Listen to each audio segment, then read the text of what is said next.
नमस्कार, मी स्नेहा परब। आज मी तुम्हाला कोकणातील पारंपरिक पदार्थ खसखसा कसा बनवायचा ते दाखवणार आहे। हा खसखसा पिकलेल्या काकडीपासून आपण बनवणार आहोत। या खसखसाला काही ठिकाणी तवसाळी, धोंडस, टोपातला किंवा खसखसा किंवा गावठी केक असंही म्हणतात।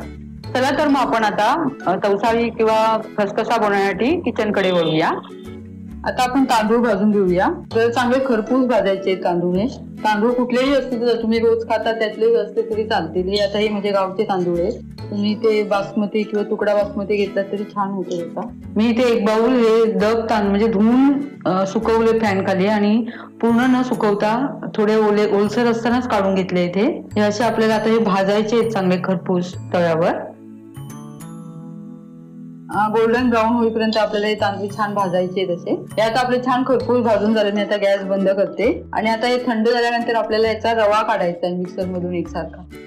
खसखसा बनवण्यासाठी लागणारं साहित्य आपण पाहूया। या इथे मी पिकलेली मोठी काकडी घेतली आहे। या पदार्थासाठी अशी काकडी लागते, त्यामुळे वास छान येतो। आता ही काकडी एवढी आपल्याला पूर्ण लागणार नाहीये, यातली मी अर्धी किसून घेणार आहे। तर आता मी ही किसून घेते आधी। 2 बाउल काकडीचा किस घेतलाय मी इथे। तांदूळ चांगले खरपूस भाजून घेतले, मिक्सरला लावून घेतले। असे छान आपल्याला रवा काढायचा आहे त्याचा थोडा जाडसर असा।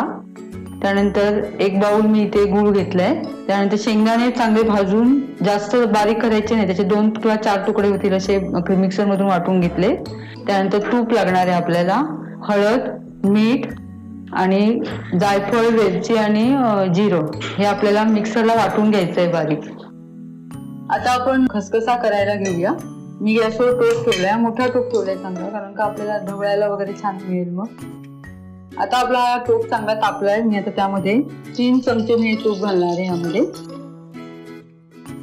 आता आपलं हे तूप छान तापलंय। आता हा काकडीचा जो किस केलाय तो आपण आता घालायचा आहे यामध्ये। तुपावर काकडी चांगली परतून घ्यायची आहे। त्यानंतर जिरं, वेलची, जायफळ आणि थोडीशी हळद हे मी मिक्सरला बारीक वाटून घेतलंय पाणी घालून। त्याने वास मस्त येतो माझ्या खसखसाला। आता ते सुद्धा आपण काकडी चांगली परतून झाल्यानंतर हे घालून घ्यायचं आपल्याला। हे सुद्धा चांगले परतून घ्यायचं आपल्याला तुपावर, ते काकडी आणि जिरं, जायफळ, वेलची आणि हळद ते चांगले परतून झाल्यानंतर आपण त्यामध्ये हा गूळ घालणार आहोत। 1 बाउल जर तुमची कणी असेल किंवा रवा असेल तांदळाचा तर त्याच्यामध्ये 1 बाउल गूळ घालायचंय। गुळाचं प्रमाण तुमच्या आवडीप्रमाणे, जर तुम्हाला जास्त गोड हवं असेल तर तुम्ही जास्त घातलं तरी चालेल थोडं, पण हे प्रमाण बरोबर आहे 1 बाउलसाठी। गूळ चांगलं वितळू द्यायचंय हे। आता गूळ आपला चांगला वितळला यामध्ये, तर आपण हे जो 1 बाउल शेंगदाणे घेतले ते घालायचे यामध्ये।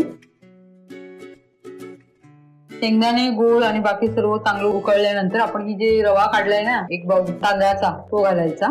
चांगलं ढवळायचं आपल्याला ते,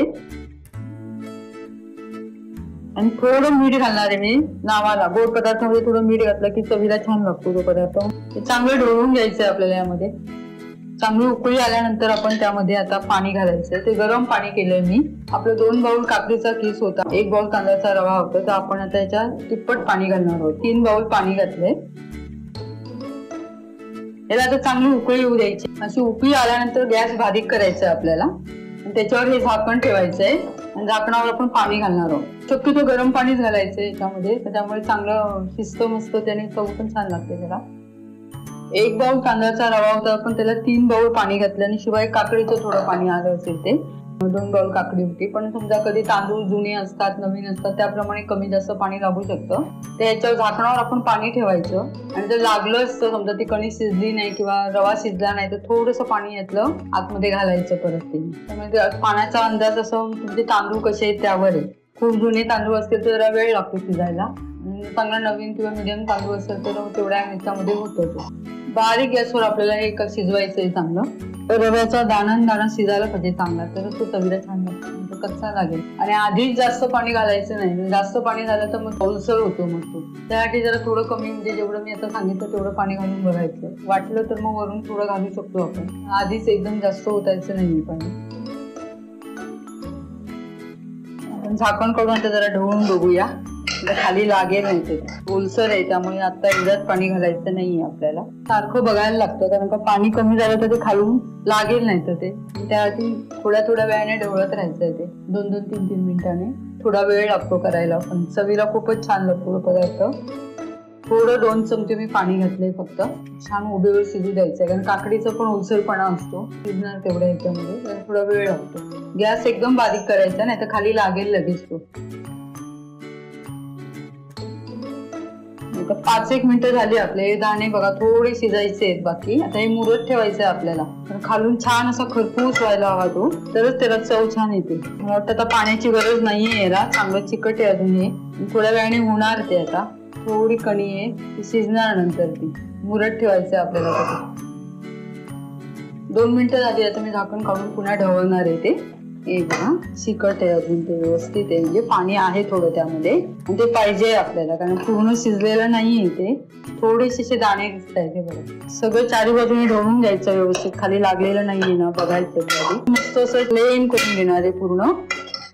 आणि आता गॅस बंद करायचा, टोप बाजूला करायचा, आणि त्यावर मी हा लोखंडी तवा ठेवणार आहे. आता तवा ठेवल्यामुळे खाली ते लागणार नाही, आणि चांगलं छान साईडने असं खरपूस होईल मस्त. आणि तो तांबूस झाल्यानंतर ना चवीला खूपच छान लागतो. आणि आता ह्या तव्यावर आपण बारीक गॅसवर चांगला अर्धा तास तरी आपल्याला हे ठेवायचंय मुरायला अजून. मी आणि थोडी अशी वरून ना खसखस टाकणार आहे, छान दिसते मग ती. हे ऑप्शनल आहे, नाही टाकली तरी चालेल.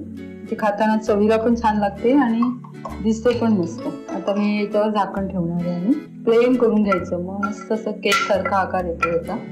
साईडने एकदम असं तांबूस व्हायला हवं, मग त्याची चव छान लागते. आता अर्धा तास झालाय आपल्या, छान साईडने मस्त असा खरपूस झालाय. सो चाकू घालून आतमध्ये असं घालून काढायचं आहे. तर चाकूला जर काही चिकटलं नसेल तर आपला खसखसा तयार झाला. आता मी गॅस बंद करते. आता हा आपण रात्रभर असाच ठेवायचा आहे, याला आपण सकाळी काढायचं आहे आपल्याला. आता जवळजवळ अर्धा तास झाला आपला आपण या तव्यावर ठेवलेला त्याला. सकाळी खायचं असेल तर रात्री करून ठेवायचं. रात्रभर हे असंच टोपामध्ये ठेवून दिलेलं होतं, मस्त असं सुकं झालं ते. टोप गरम असतो त्यामध्येच ठेवल्यामुळे ते छान मुरलंय. सुरीने आपण या टोपाच्या कडा सोडून घेऊया. आता आपण याला प्लेटमध्ये उतरवूया. हा बघा किती छान आलाय ना केक सारखा आकार. आता आपण याच्या वड्या करूया.